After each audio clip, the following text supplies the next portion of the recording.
Hello everybody, it's Carl here from Comic Culture and the Game Store in Lincoln, and welcome to my What's in the Box for Baptism by Fire from MMP. This is the second game in the Battalion Combat series, the first one being last Blitzkrieg, and this is about the Battle of Kasserine, February 1943. Having a quick look at the box, quite attractive, maybe gone a little bit overboard with the fonts, but actually looks quite smart, and I like it when they do the series with a similar style. I think it's they always look attractive. Looking at the back of the box, picture of the map with some of the counters on it, description of the situation, and information about the actual Battalion Combat series. There's 6 scenarios, some are 1 map, some are 2 map, start at a 3-turn scenario, but that doesn't mean to say it's going to be all over quickly, as I'll come to in a bit. Components, you've got a rule book, charts and tables, crib notes, game specific rule book. Doesn't actually mention the counters there, I've noticed. Complexity is marked as medium. I would say it's towards the higher end of medium until you pick the rules up, and then you probably find it back to medium again. It sounds a bit odd, but there are concepts in here that you won't be used to. Solitaire suitability is medium, but I also would put that at the high end of medium.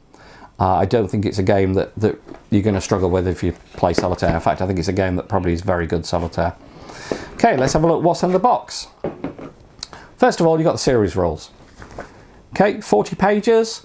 That includes, at the back, an extra copy of the charts and tables. You've got, 7 or 8 pages of designer's notes. All I would say is, when you get this, don't read the rules, read the designer's notes.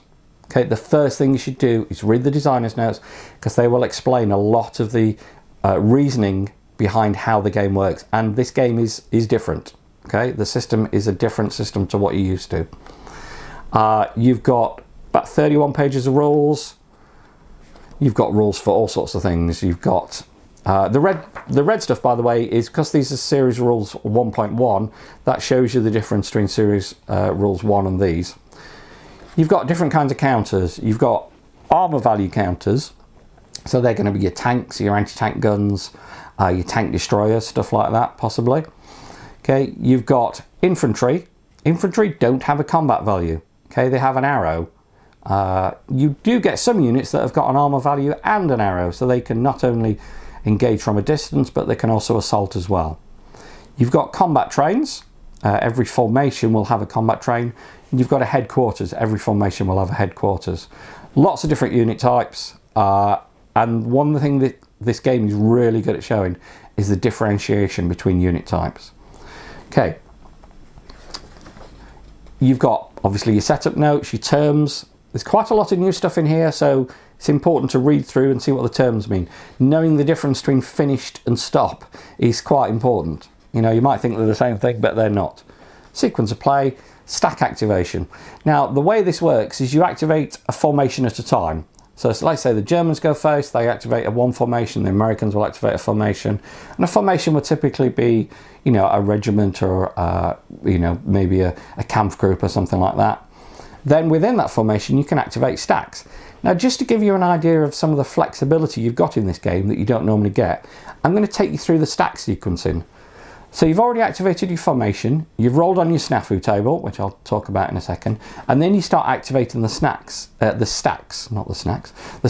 in that formation. You can, for example, move stack A, move stack B, fire a barrage, move stack C, attack a hex using stack A with B as assist, and A will enter the hex after winning, fire another barrage using stack A as a spotter from its new hex, move stack D through the hex cleared by the attack, use D to initiate engagements against some deeper enemy hex, move stack E through the same hole, attack with stack C with an assist from stack E, etc. To me, when I read that, that sounds like how combat actually happened. Okay, combat doesn't happen as 15 of my units walk up to the enemy, and then I pick that these 2 are going to attack that one, these 3 are going to attack that one, and I roll a dice and get the odds. This is a much more fluid way of doing the combat. And when you get to combat, you've got different styles of combat. Okay, just going through this again, you've got command, you've got the formations, the command radius of the headquarters, you've got objectives. You can't just attack who you want. When you activate a formation, you have to say which objectives it's going to go for. So you have to target units. So units can't just run all over the board. You've got prepared defense, you've got coordination, you've got your movement, you've got your stacking. Now, units generally have two sides. They have a moving side, so when they're moving faster, and they have a deployed side. And at the start of every time you activate a unit, you have to decide which side it's going to be on for that turn. Zones of controls, engagement zones, combat.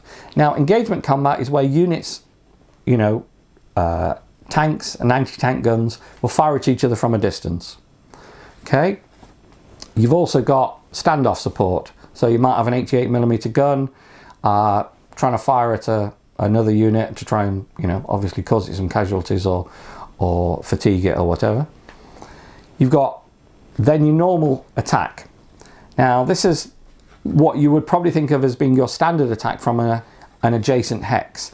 However, combat is quite different in this. When you do combat, you use your action rating of your unit and the action rate of the defending unit and die roll modifiers and roll 2 die.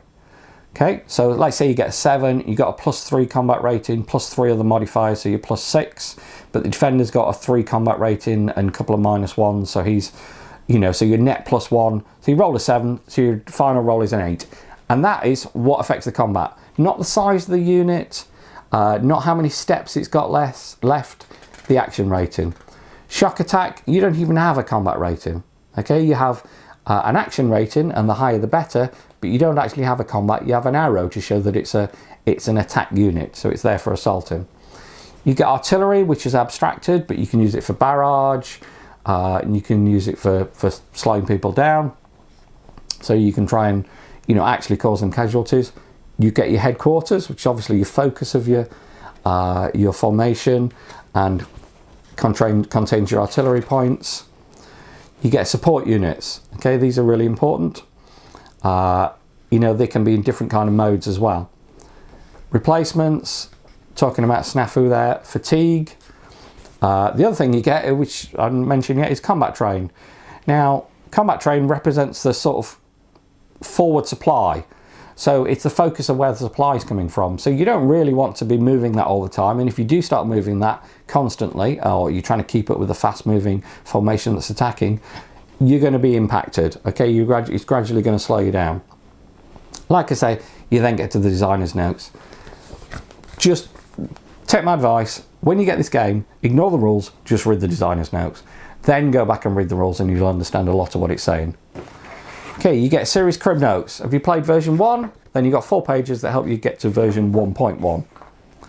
You've got Baptism by Fire. Okay, this is the 16-page rulebook just for this game. All right. Obviously scenarios, designer's notes about the situation, things like that. You've got the counters. Now this is one of the 2 counter sheets. The other one is completely markers. Okay, I'll just dig that out to show you. That's all markers. You've got pollard markers that show you your steps. You've got fatigue markers, you've got coordination markers, etc. These are your units. So the Germans have only got that number of units on the board. That's the most you can have. And in fact, these are the activation markers for the headquarters to show when they're being activated. The Allies have got these. Okay, it's a low counter density game, but every counter is important and every counter has its own special characteristics.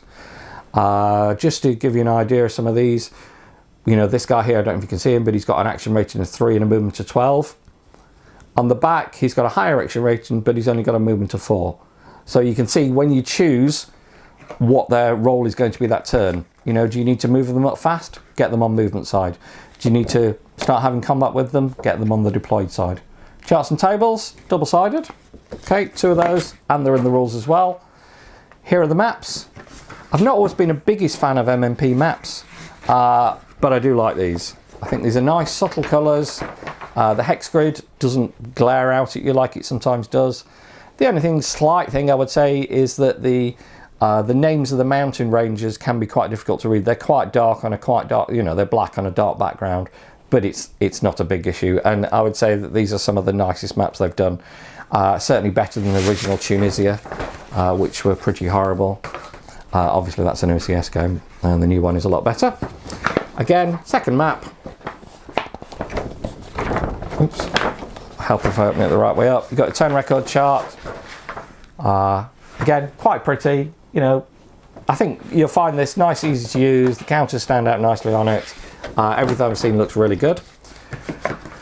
So, what can I say about it? Well, I think if you're interested in sort of grand tactical combat, if you're interested in how organisations actually activated and fought rather than just odds-based combat, you're going to find this system really interesting. I really hope that they use this in a lot of future situations.